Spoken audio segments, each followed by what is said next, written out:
Hi students.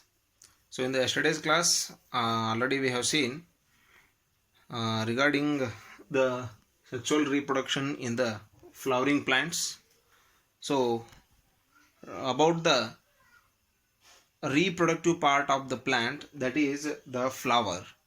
So its structure and parts and what are the functions of the particular parts of that flower, let us discuss now. So already we know that so many parts are there in the flower. So that is maybe the base or the material which is going to hold the flower. So that is called the stem of the flower. So the stem of the flower. So above the stem of the flower we can see some leaf like structures are there which are going to give the proper support to the flower. So those supportive structures, green structures, are called sepal. So the supportive green structures which are holding the flower, that is called the sepal. So there are many sepals are there, either it may be 4, 5, 6 or 7 sepals are there.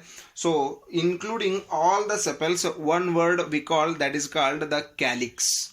So including all the sepals, 1 to 2 already you can see here in the structure. So these two structures, so one already cut already from this portion, back again we can see one more. So like that 5 to 6 sepals are there. So including all these sepals, we can call only one word, that is called the calyx. Okay, so above that one we can see the colorful part of the flower, that is the petals. So the colorful part of the flower is called the petal. So there are so many petals are there also. So either it may be 3, 4, 5, 6, 7 or more than that also. So those are the scented parts. So the petals are the scented parts of the flower. So those are going to attract the insect for the purpose of pollination. So pollination is nothing but the transfer of the pollen grains, that is called the pollination. So for the pollination, so the petals are going to attract by their scented nature to the insects. Okay, so here including all these things, we have to move towards the main reproductive parts of the flower. So that is the stigma, anther, filament, style. Okay, so already we know that there are main two reproductive parts are there, that is male reproductive part and one more is female reproductive part. Male reproductive part, that is called the stamen, and female reproductive part is called carpel. Okay, so here the stamen means, so this here the two parts comes under the stamen, that is the anther and filament. So this anther and filament, from here to here, this portion is called what? The stamen. This portion is called what? The stamen.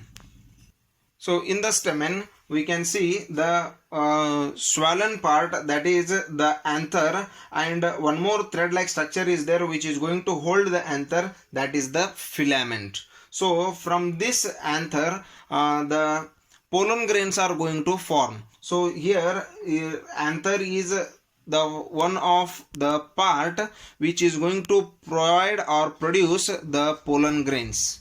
So pollen grains are very yellow colored dusty like structures.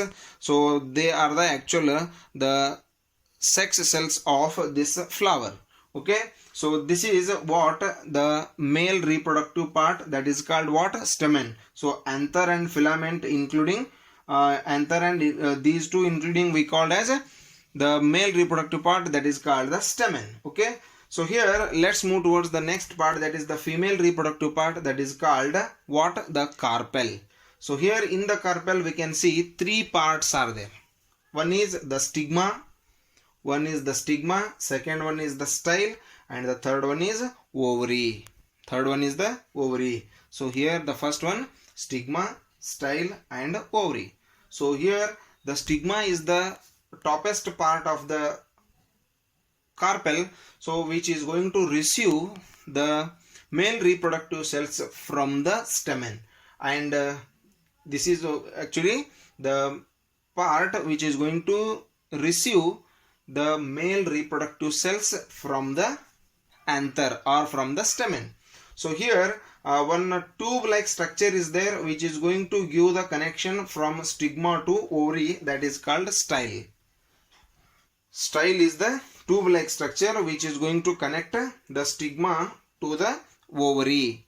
So that along with the style, the pollen grains are going to come in contact with the ovary. So in the ovary we can see the ova or the egg. So there the fertilization is going to take place. That is the fusion, and the fusion of male and female gametes is going to take place. So in the ovary. So ovary is the place where the fertilization of male and female gamete are going to join together, and fertilization is going to take place. Okay. So by observing this structure we can give a conclusion that some of the flowers or maximum flowers, they are bisexual. Bisexual means they are going to produce both the male and female gametes. So like here the stamen is also there, and also the carpel is there. Both the male and female reproductive parts are present in the flower only, and they are only going to produce the male gamete as well as the female gamete. So these are what bisexual. But in some plants we can see the flower is going to produce either the male gamete or the female gamete. Suppose the flower is going to produce only one type of gamete, so that is called unisexual. If it is going to produce only one type of gamete, so that is called unisexual. If it is going to produce both the gametes, so that is called the bisexual plant. Okay, so they are going to produce both the gametes, that is male gamete as well as the female gamete. So examples for the unisexual is the papaya as well as the watermelon, and bisexual it is the hibiscus as well as the mustard plant. Okay, so you can write down the two examples for unisexual as well as the bisexual.